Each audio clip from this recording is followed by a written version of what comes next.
sa ating pag-aaral. Itutuloy natin ang ating talakayan. Kagabi nga ay nabitin ang ating discussion. Ano po, isang verse lang ang natalakay natin kagabi. Verse 2 lamang, supposed to be ay pati verse 3 dahil sa napakahaba ng discussion, ang daming nilalaman. So ngayong gabi itutuloy natin, magsisimula tayo sa verse 3 at kung kakayanin ay tutuloy natin ito sa verse 4. Kung hindi naman ay bukas natin itutuloy, hindi naman tayo mauubusan ng panahon. Okay, tayo po ay magsimula sa ating gawain sa mapamagitan ng panalangin. Samahan po ninyo ako. Tayo pag-pray. Muli po, Panginoong Diyos, maraming salamat sa gabing ito, sa patuloy na pagsama at paggabay mo sa amin, sa pagkakaloob ng koneksyon ng internet. Salamat sa mga oras na ibinibigay mo upang kami makapagpatuloy ng pag-aaral. Muli mo kaming gabayan at samahan sa gabing ito, makapag-discuss kami, makapag-aral kami, Panginoon, at matuto kami sa mga aralin na ito. Iyo pong patnubayan ng mga kapatid namin na nasa iba't ibang lugar. Bigyan mo sila ng maayos na koneksyon ng internet upang makasama sa gawain pong ito. Salamat po, dakilang Diyos. Ito po ang aming panalangin sa pangalan ng Panginoong Hesus. Amen. Ayan. Okay. So, wala pa rin nag-join, no? But in anyway, tayo po ay magpatuloy. Kagabi nga ay natalakay natin yung verse 2 at ito'y tumutukoy sa pagpapalawak, sa pagpapalago at naunawaan natin, natutunan natin yung maraming bagay doon sa verse 2 at ang sabi nga doon, gumawa ka ng mas malaking tolda, palaparin mo ang kurtina niyon, huwag mong lagyan ng hangganan ang dakong iyon, pahabain mo ang mga tali, ibaon mo ng malalim ang mga pantulos. Ayan, so ito po'y tumalakay doon sa pagpapalago o pagpapalawak. Sa konteksto ng Israel, matapos silang mapalaya buhat sa Babylonia, inuutusan sila ni Yahweh ng Panginoong Diyos na ipaunlarin ang kanilang bayan. Pagbalik nila sa Jerusalem, tiwangwag ang Jerusalem, parang pawang disyerto, walang namumuhay ng mga hayop, at walang production, bagsak ang ekonomiya, parang Pilipinas. Ano? Pero ang sabi dito ni Yahweh, magpalawak kayo. Palawakin ninyo ang inyong lupain, muling paunlarin ang inyong bayan. Yan, magandang gabi Kuya Bob, salamat at naandyan ka. Ayan, buo na ang pamilya. Ayan, nandyan na rin si Pastor Nanding. Salamat at nagkaroon ng connection kay Pastor Nanding. Ayan, okay, baka si Pastor Claude ay busy pa dahil siya ay nasa isang namamalengke siya kanina eh. At birthday ng kaniyang mama bukas. Okay. So, ngayon, natalakay natin yung application ng verse 2. Kasi sa kasalukuyang panahon natin na ngayon, ilang linggo na lamang, basically parang 3 weeks na lang ang natitira at matatapos na yung taon. So, itong pangapanahon na ito, lagi natin itong ginagawa na parang assessment, evaluation sa nakalipas na mga taon. And then, para pagpasok ng bagong taon, ay may panibago tayong pamamaraan, panibagong buhay, at opportunity para magpaunlad. Kaya nabanggit din natin kagabi na tingnan, i-assess kung ano yung mga naging pagkukulang, pagkakamali, mga naging problema sa kasalukuyang panahon upang ito'y maiwasan, maiayos at hindi na mangyari sa mga susunod pang panahon. Itong sitwasyon na to ay dalawang bagay ang ating ginagawa lagi, assessment and planning para sa susunod na taon. At ganoon din ang ginagawa, ang iniuutos ng Panginoong Diyos dito sa mga Israelita sa verse 2. Nakita na nila yung kanilang karanasan, nakita nila kung anong sitwasyon ng kanilang bayan, hindi sila lalago kung sila ay walang gagawin. Kaya importante na sila ay kumilos. Kaya yung sinasabi sa verse 2, gumawa ka ng mas malaking tolda, palaparin mo ang kurtina niyon, huwag mong lagyan ng hangganan. So, enlarge the territory. Ayan, so ganun po ang mangyayari. At ganun din ang dapat na maging sitwasyon nating mga tao, na tayong mga mananampalataya sa kasalukuyang panahon. Sa pagpasok ng 2026 ay tayo humingi sa Panginoon at kumilos ng mga bagong pamamaraan sa ating buhay upang maranasan natin lalo ang paglago sa iba't ibang bahagi ng buhay natin, sa ministry, sa church, sa pamilya, sa pag-aaral, sa pagninegosyo, sa pagtatrabaho, o maging sa relasyon sa pamilya o kung sino mang karelasyon. Ayan, basta't nasa maayon sa kaparaanan ng Panginoon. Okay, punta na tayo sa verse 3. Ang sinasabi sa verse 3, Okay, sapagkat kakalat kayo sa buong daigdig, aangkinin ng inyong lahi ang ibang mga bansa at pananahanan nila ang mga lungsod doon na iniwanan. Ayan. So ito po'y propesiya at pag pinagbasihan mo yung verse 3 at iniakma mo doon sa verse 2, parang lumalabas dito na hindi lang yung Jerusalem ang pupuntahan ng mga Israelita. Sila'y dadalhin ng Diyos sa iba't ibang lugar kung saan doon mismo ay magpapalawak, magpapalago. At sila ay magiging kasangkapan sa paglago ng lugar na iyon. Aangkinin nila yung mga lugar na pag-aari ng ibang bansa. Ating titingnan sa kasaysayan ng Israel, yung sinasabing 10 tribo na nawala, yung mga binihag sa Assyria, ito ay napunta sa iba't ibang lugar. Meron sa Pilipinas, meron sa Middle East, meron sa United States, meron sa Canada at sa iba't iba pang lugar.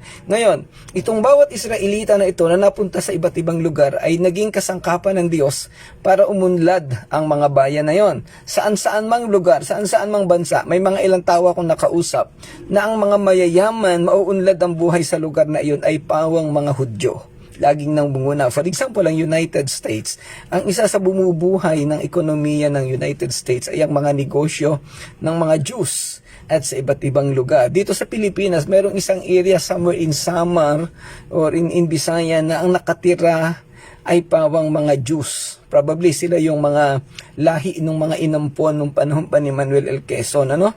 Ayan. At saan-saan mang lugar, ganyan ang nangyayari. Ang ibig sabihin nito ay nandun ang pagpapala ng Diyos sa mga tao na pinili niya. At yun ang pwedeng gawin nating katuparan ng binabanggit na ito. Sa verse 3, aangkinin ninyo ang lahi ng ibang mga bansa. Sa kasaysayan, I think matatalakay natin sa ibang mga talata. Matapos na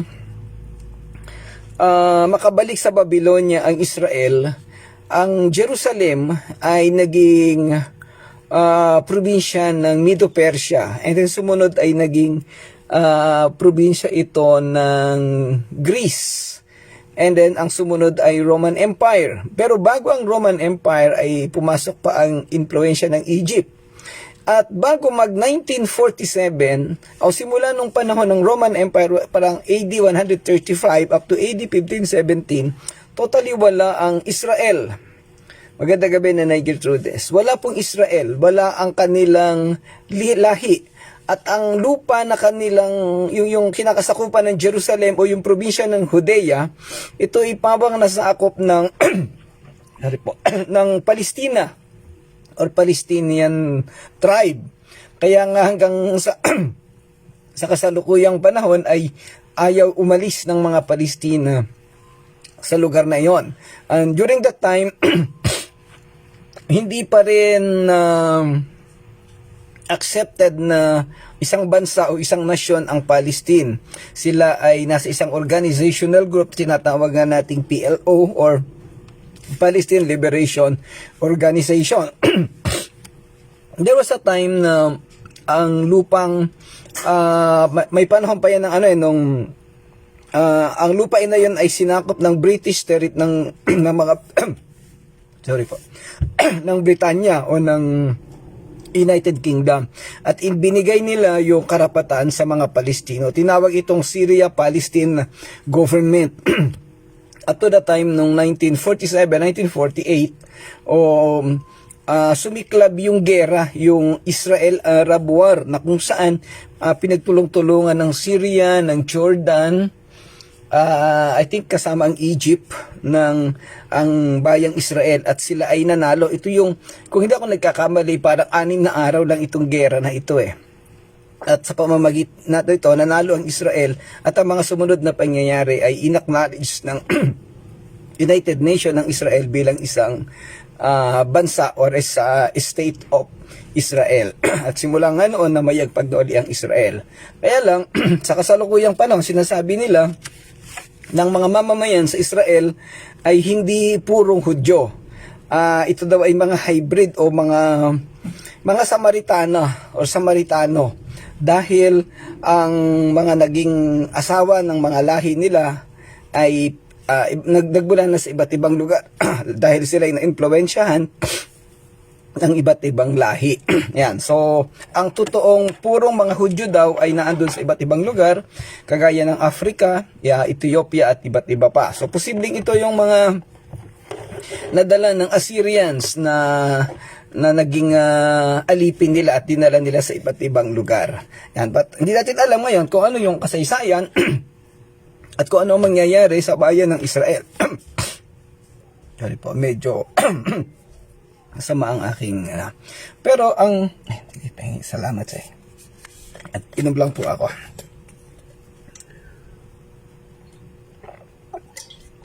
Ayan. Sensya na po kayo at ayan. Pero napakaganda ng pangako ng Diyos sa kaniyang bayan. Hindi niya ito pababayaan, hindi niya ito hahayaan na mawala sa mundo at pagpapalain pa rin niya ito hanggang sa dulo ng panahon. Kaya nga doon sa may sinasabi nga doon na yung remnants of Israel, at sa dulong panahon ay kasama sila sa ililigtas.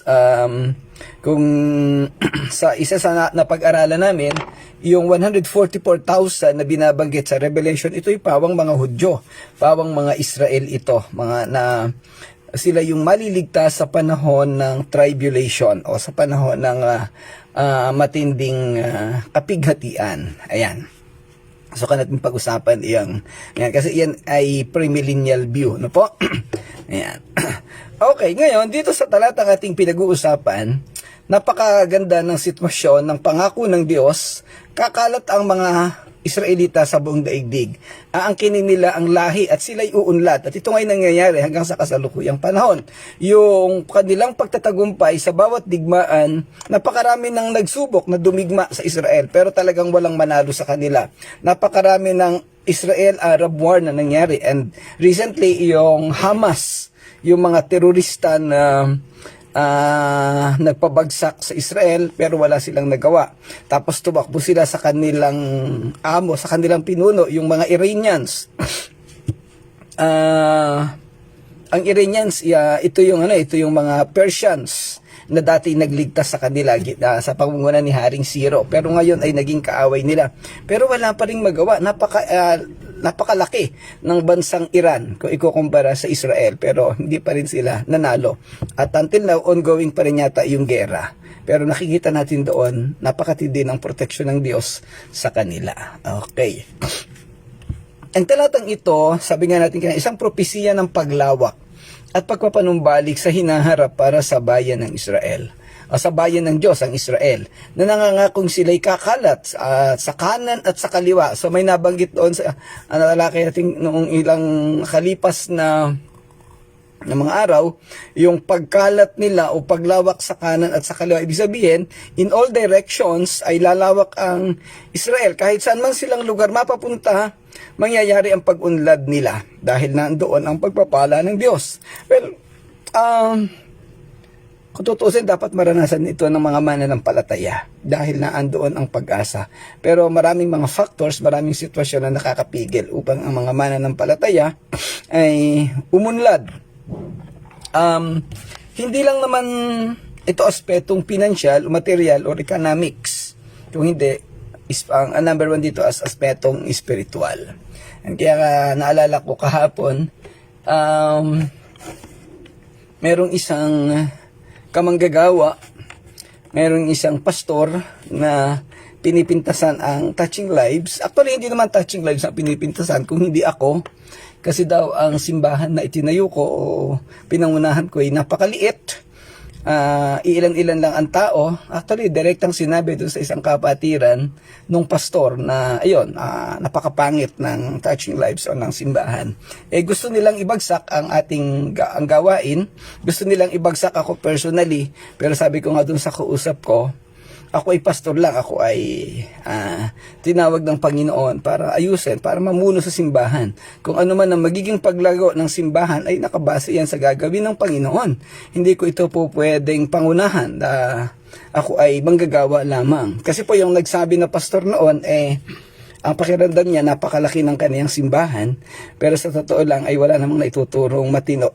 At saka na natin pag-usapan kung sino man siya at kung anong church yan. Kasi malaking church daw sila magagaling daw sila Yan, saka ko na ikukwento sa inyo. Alam yan wala si Irene Nandiyan pa si Irene. Yan. Okay. Sasalin sa King James, binanggit, ito ang sinasabi. Ano po? Sapagkat ikaw ay lalaganap sa kanan at sa kaliwa, at ang iyong binhi ay magmamana ng mga hintil, at titirahan ang mga gibang lungsod. So, actually, ito ang nangyayari. Saan mang lugar na mayroong parang bagsak, pangit ang sitwasyon, pag tumira doon ng mga Hudyo, sila ay hahangaan ng mga tao, yung sinasabi dito. At sila ay magiging tagapanguna ng mga lugar. Yung mga hintil ay magiging parang, hindi naman direktang alipin, pero mga tauhan nila. Ang imaheng ito ng paglaganap ay nagpapahiwatig ng isang pakiramdam ng paglawak at paglago. Ang kanang kamay at kaliwang kamay ay simbolo ng lahat ng direksyon. Yung binabanggit natin kanina. Na nagpapahiwatig na ang paglago at kasaganaan ng Israel ay magiging saklaw at sagana, magiging malawak at sagana. Ang pangakong ito'y tumutukoy sa ideya ng banal na pabor at pagpapala, pati na rin ang katuparan ng mga pangako ng Diyos sa kaniyang bayan. Diyos ang gagawa, Diyos ang kikilos, hindi yung mga tao. Susunod lang ang mga tao. At kung ito ilalapat natin sa church, parang yung sinasabi ko kanina, hindi naman po pastor ang nagpapaunlad sa church. Ang pastor po ay nagpapatupad lang ng mga programa na ipinapagawa ng Panginoon. Ano't ano man ang mangyari, syempre hindi man natin pwedeng sisihin ng Panginoon na, Lord, bakit ganito lang kalaki ang church namin? Meron siyang plano, meron siyang sistema na kinakailangan lang nating makita. Merong programa ang Diyos na kailangan nating maunawaan at magawa sa ating kalagitnaan. Kaya yan po ating hinihingi sa pagkakataong ito, sa ating ipanalangin na kung ano ang plano ng Panginoon ay makita natin, maunawaan at magawa natin ito sa mga susunod na panahon para hindi naman nakakahiya dun sa taong nagsasabi na napakaliit ng simbahan ni Pastor Dom. Ayan. Nakakahiya naman po sa kanya kasi ang laki ng simbahan nila. Pero sa totoo lang wala naman silang nagagawa. Anyway, ang sumunod na bahagi ng talata ay tumutukoy sa mana ng mga hintil sa pamamagitan ng binhi ng Israel. Ayan, ito na po yan. Mana ng mga hintil sa pamamagitan ng Israel. Ano ba yung tinutukoy ditong mana ng mga hintil sa pamamagitan ng Israel? Ito po yung ating kaligtasan. Dahil tayo yung mga hintil, tayo yung nagmana ng kaligtasan na ibinigay ng Diyos sa mga Israelita. Kaya dun sa Romans chapter 11, tayo ay idinugtong doon sa sanga, dinugtong sa Panginoon. At ito'y sa pamamagitan ng Israel. So may binabanggit yan simula pa sa chapter 9, chapter 10, chapter 11 ng Roma na hinayaan ng Panginoon pansamantala ang mga Israelita para makaugnay tayong mga hintil. Bagamat yung pag-alis na yun, yung paghaya ng Panginoong Diyos sa mga Israel pansamantala, hindi naman totally silang pinabayaan. Nandun pa rin ang paggabay at pangunguna ng Panginoon.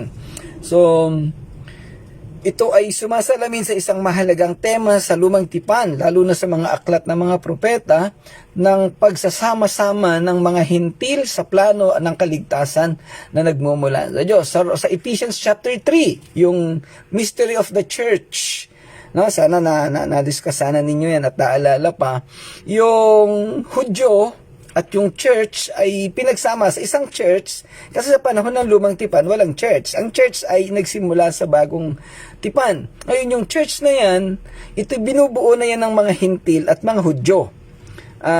At yun ang isang misteryo na kasi sa konteksto ng lumang tipan, malabo na magsama sila even during the time of ni Jesus Christ, hindi sila magsama.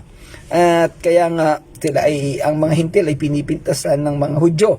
Pero doon sa Ephesians chapter 3 ay tinalakay ni Apostol Pablo yung misteryo na sila'y nagkasama at naging isang iglesia, nagkasama-sama at pare-parehong naglilingkod, sumasamba sa Panginoong Diyos. Ayan. So ito tumutukoy sa bagay na ito. Ito rin ay katuparan ng pangako ng Diyos kay Abraham sa Genesis chapter 12 verse 3. At ang sabi dito, at sa iyo ay pagpapalain ng lahat ng mga angkan sa lupa. Sa pamamagitan ni Abraham at ng mga magiging anak at ina po ni Abraham, ang lahat ng angkan sa lupa ay pagpapalain. Kaya nga lumawak. Ito yung katuparan ng Great Commission na ang sabi ni Jesus Christ ay gawin ninyong alagad ko ang lahat ng mga bansa. So hindi na lang Israelita. Bago umakyat si Jesus Christ sa langit, ang sinabi niya, gawin yung alagad ko ang lahat ng mga bansa. Not only the Jews, but even the Gentiles, the Gentile nation. Ayan, at ito ay binanggit din doon sa Acts chapter 1 verse 8 bago mag-Pentecostes, no? Yung kayo ay magiging kinatawan ko or witness sa Jerusalem, sa Judea at sa Samaria. Kaya nga nabanggit natin kanina, yung Samaria, it represents different nations or other nation. Kaya nga itong even yung mga Jews ay nakihalubilo na doon sa mga hintil. Ayan. Pero syempre, hindi pa rin nawawala yung utos ng Diyos na ang bawat mananampalataya sa kapanahunan natin ngayon ay dapat ang maging kalahi mo o ang yung maging kabiyak o kasawa ay kamananampalataya mo. Kung ikaw ay Kristiyano o mananampalataya ka, hindi ka dapat makikipamatok sa Islam o doon sa ibang relihiyon. Hindi natin pwedeng ikatwiran dito ay ang utos ng Diyos ay makisama sa ibang lahi para lumawak, para dumami ang mananampalataya. Pero hindi po ganun ang konteksto noon. Ang ibig sabihin noon ay dapat maging mananampalataya muna yung tao na sasamahan mo. Kung hindi pa siya mananampalataya ay huwag muna. Kasi mahirap po yung ganoon. Mahirap at hindi minsan mangyayari. Baka tayo pa yung madala o kayo ang madala. Kaya iba pong yan, wag na magpalusot yung iba, hindi uubra yung ganoong sitwasyon. So, strictly, sinasabi sa Bagong Tipan, Apostol Pablo sa aklat ng mga taga-Korinto, na ang mananampalataya ay hindi dapat makipamatok sa hindi kamananampalataya. Napakarami na natin i-discuss sa mga bagay na yun. Magkakaroon ng conflict. Ayan. Okay. Ang huling bahagi ng talatang ito ay tumutukoy sa pagbabago ng mga tiwangwang na lungsod tungo sa mga tinitirhan. Dating unoccupied, dating walang kwenta, walang silbing mga lungsod o mga teritoryo, pero magkakaroon ng mga mamamayan at ng mga tao dahil kakalat ang lahi ng Diyos sa pamamagitan ng pakikipag-ugnayan sa iba't iba pa ring lahi. Ang imaheng ito ng mga tiwangwang na lungsod na ginagawang tinitirhan ay isang makapangyarihang simbolo ng pagpapanumbalik at pagbabago. Sa buong aklat ni Isaiah, mayroong pare-parehong tema ng pangako ng Diyos na ibalik at muling itayo ang mga nasira at nawasak. Ang pagbabago ng mga tiwangwang na lungsod tungo sa mga tinitirhan ay kumakatawan sa pagpapanumbalik ng pag-asa, kasaganaan at pagpapala. Ngayon, kung dadalhin natin ito sa konteksto ng simbahan, ang pag-invite ng mananampalataya o ng mga tao sa church, hindi lang tayo nakafocus sa mananampalataya na. Actually, kung Kristiyano na yan, hindi mo na ini-invite sa church. Mali pong pananaw yung may mga narinig ako minsan, Katoliko po iyon. Hindi siya, dapat, totoo po na ang ini-invite natin sa church ay hindi Kristiyano. Kasi kung yan po ay Kristiyano na o mananampalataya na, miyembro na yan ng ibang simbahan. So, hindi na natin sila iimbitahin. Parang ninanakaw natin yung miyembro ng ibang church. Maliban na lamang kung yung Kristiyano na yan ay napalipat ng isang lugar tapos ay hindi na siya makapunta doon sa kanyang dating church. So, pwede nating isama sa fellowship natin. Pero generally, ang pag-invite ng mga tao papunta sa church ay ibang pananampalataya ang ating ini-invite at yun doon natin isi-share ang gospel para sila ay makakilala sa Panginoong Hesus. Kung sila man ay Roman Catholic, sila man ay INC o sila man ay Islam o whatever religion, yun ang ating iimbitahin. Kasi sa Panginoong Diyos na ang nagmamay-ari ng mga mananampalataya na ibang church na lamang, no? So ayan. Invitation po yan para mabahagi na ng gospel. Hindi po invitation para maging kapamilya o maging asawa. Yan, iba po yun kasi baka magkahalo-halo sa inyong pananaw, no? Ayan, tatandaan po natin, iba po yung sitwasyon na binabanggit diyan.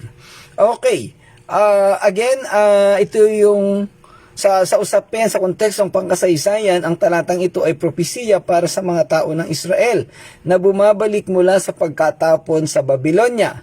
Nangako ito na hindi lamang sila babalik sa kanilang tinubuang bayan, kundi palalawakin at titirahan din nila ang lupain at aalisin ang mga grupong pumalit sa kanila. Lalawak ang kanilang teritoryo at sila ay magiging visible, magiging present sa iba't ibang lugar o sa iba't ibang bayan. Yan. At sa spiritual context naman, ginagamit ng sipi ang imahe ng isang babaeng baog na magkakaroon ng mas maraming anak kaysa sa isang babaeng may asawa upang kumatawan sa bayan ng Diyos na dating nakaramdam ng kapabayaan at pag-iisa.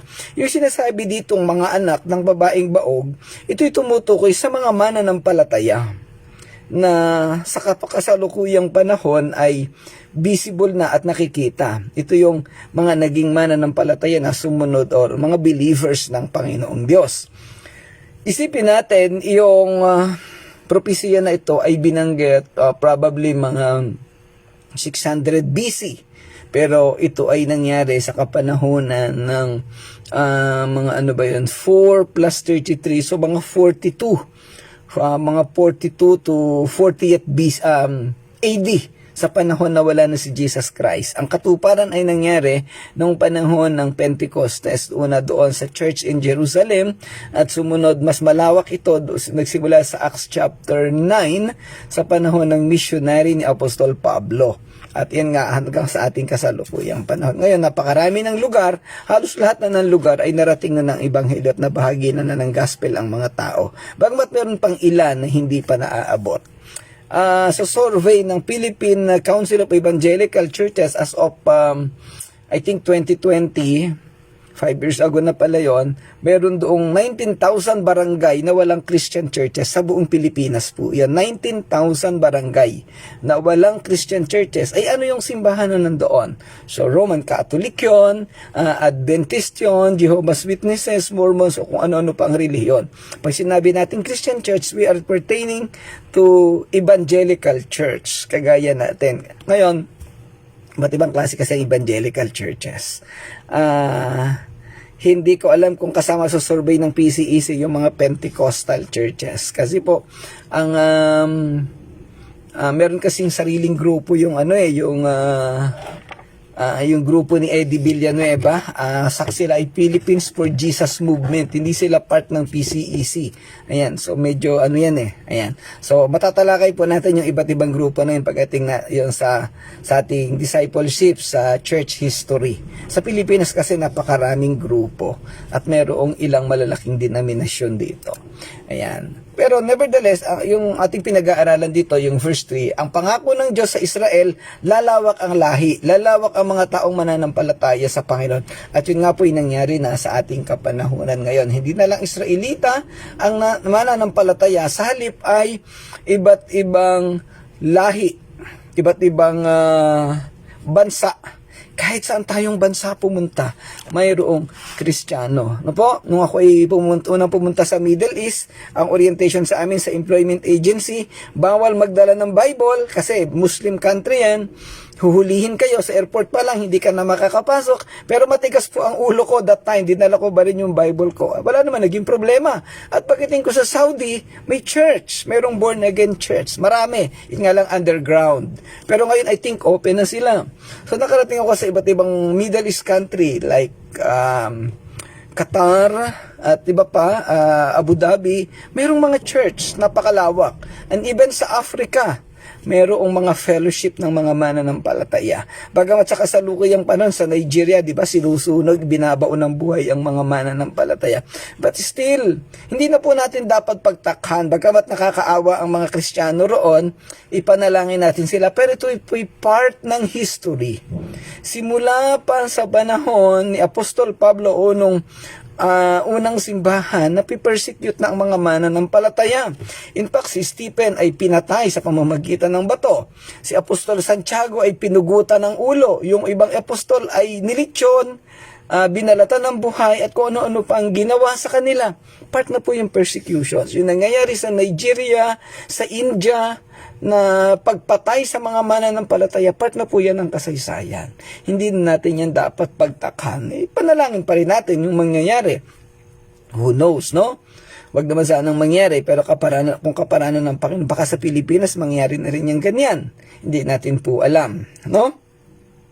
Ang mahalaga, totoo tayong mananampalataya. Kaya kahit pugutan man tayo ng ulo, batuhin man tayo at mamatay, sa langit tayo pupunta. So, yun po ang importante. So, tinutukoy sa talatang ito is missionary. Pagpapalawak ng simbahan, pagpaparami ng mga taong mananampalataya sa Panginoon. Kaya nga po, bagamat napakaliit ng simbahan natin, iilan lang tayong kaanib dyan, tuloy-tuloy tayo sa mga missionary works natin.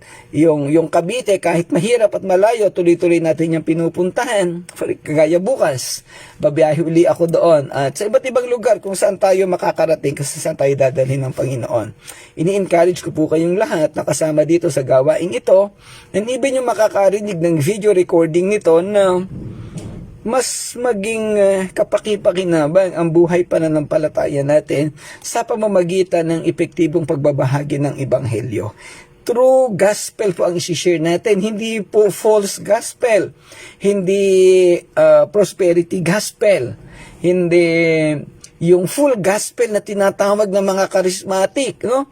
Hindi po yon. Just simply share the true gospel na ang Panginoong Hesus ay namatay, ilinibing at muling nabuhay.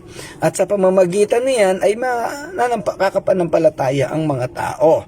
Yan ang sabi ni Apostol Pablo sa Romans 1:16. Hindi ko ikinakahiya ang Ebanghelyo sapagkat ito yung kaparaanan ng Diyos para maligtas ang mga tao, unay ang mga Hudyo at sumunod ang mga Hintil. So tayo pong mananampalataya, tuloy-tuloy tayo sa pagbabahagi ng Ebanghelyo. Anuman ang sitwasyon, anuman ang mangyari, mahirap man, mabigat man, may pera man o wala, hindi po natin kinakailangan yumaman para makapagbahagi lamang ng Ebanghelyo. Hindi kinakailangan na maraming pera, hindi kinakailangan na may kotse o may sasakyan. Bibili tayo ng eroplano. Ayan. So, again, hindi ko masyadong pahabain na, and then kasi almost tapos na rin yung oras natin, bagamat late tayong nagsalita, bukas na po natin i-discuss yung verse 4. So, napakasimple ng mensahe nito, yung pangako ng Diyos sa Israel na sila'y ilalabas, pauunlarin, babalikin ang kanilang maayos na buhay, nangyari po ito sa Israelita. Pero kung dadalhin natin sa konteksto ng sitwasyon nating mananampalataya, ito po panawagan sa atin na tayo ay magpalawak, tayo ay kumalat sa iba't ibang lugar, maging bahagi tayo ng missionary work. Pumunta tayo sa mga bundok, sa mga tribo, sa mga ita, sa mga mangyan, at tayo ay magbahagi ng Ebanghelyo. Kaya po alam niyo po, biyayang malaki ng Panginoon na na-involve tayo sa church planting. Yung pagtatanim ng mga simbahan at natawag natin kagabi na church multiplication.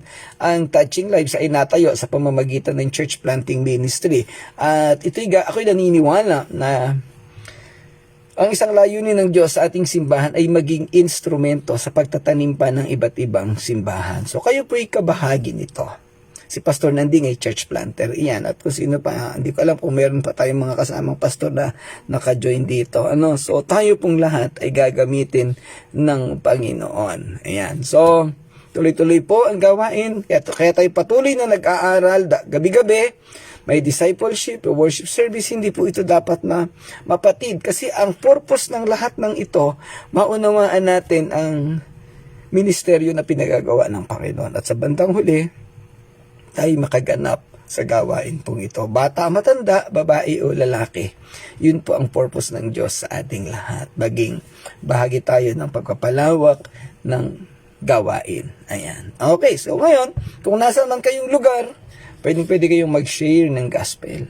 Meron tayong social media, pwede natin gawin ang mga bagay na iyan. Okay, so pansamantala mga kapatid, hanggang doon lang muna ang talakayan natin. Nawa ay may naunawaan kayo sa aking ikinuwento at sa mga mahabang talakayan na ito. Kung meron po kayong mga katanungan, huwag po mag-aatubiling magtanong, mag-chat lang po dito sa ating GC, o yung iba naman na wala sa GC ay personal pwede kayong personal na mag-message sa akin o mag-comment doon sa video. Okay, maraming salamat po sa inyong lahat. Tayo po'y magwakas sa panalangin. Muli po, Panginoong Diyos, salamat po sa gabing ito, sa katatapos naming talakayan, sa katatapos na pag-aaral. Dalangin namin, Ama, ang patuloy na paglawak ng gawaing ito. Dalhin mo po ito patuloy sa iba't ibang lugar, sa iba't ibang mga tao, at marami pang makapakinig at marami ring tumugon sa pangangailangan ng patuloy na pag-aaral ng iyong salita at ang patuloy na pagkalat ng Ebanghelyo sa iba't ibang lugar. Gamitin mo pong instrumento ang bawat isa sa amin, Amang Diyos. Salamat po sa commitment ng bawat isa na nag-join sa gawain po ito. Patuloy mo po silang pagpalain at patuloy mo kaming pagpalain, gabayan sa bawat bagay na ito, Ama. Salamat po. Ito po'y makapagbigay lagi ng kapurihan sa iyo. Sa pangalan ng Panginoong Hesus. Amen.